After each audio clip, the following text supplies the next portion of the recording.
Supremo começa a analisar a ação direta de inconstitucionalidade proposta pela OAB, que questiona o financiamento de campanhas. Para os 2 primeiros ministros que votaram, a doação de empresas para campanhas é inconstitucional. O julgamento continua nesta quinta-feira.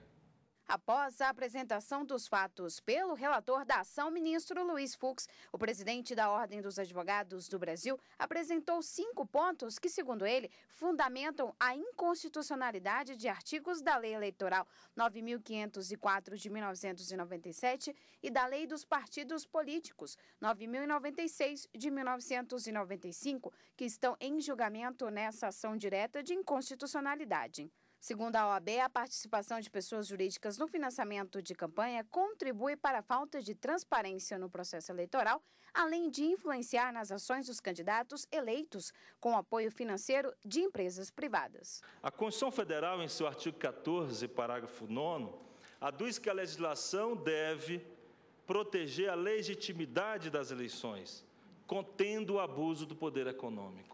O alto volume de recursos nas campanhas eleitorais, com o financiamento de empresas de forma lícita, impede a fiscalização das doações ilícitas. A defesa da constitucionalidade dos dispositivos legais questionados foi feita pelo advogado-geral da União. Segundo ele, a formatação do processo eleitoral está estabelecida na Constituição.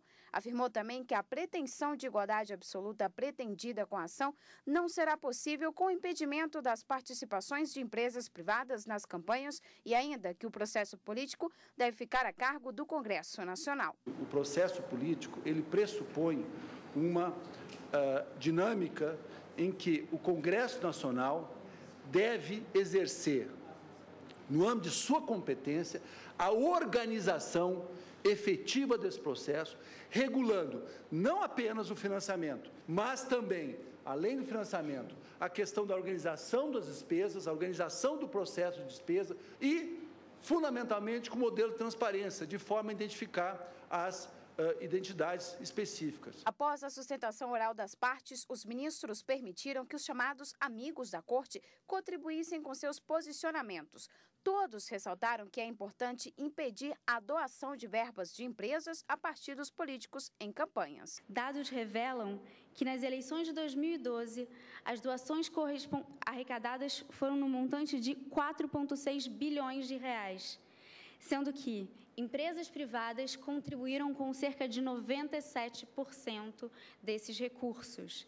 Ainda, nas eleições de 2010, um deputado federal precisou, em média, de mais de R$1 milhão para se eleger.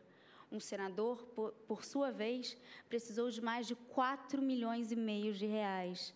Nesse cenário, cidadãos comuns simplesmente não têm condições de se eleger. O Procurador-Geral da República reiterou a posição do Ministério Público Federal, já manifestada anteriormente pelo seu antecessor, Roberto Gurgel, de que os dispositivos padecem de vício da inconstitucionalidade e opinou pela procedência do pedido. Nada impede que pessoas jurídicas se manifestem em espaço público, que se organizem em torno de seus legítimos interesses e que busquem exercer legítima pressão sobre os representantes do povo.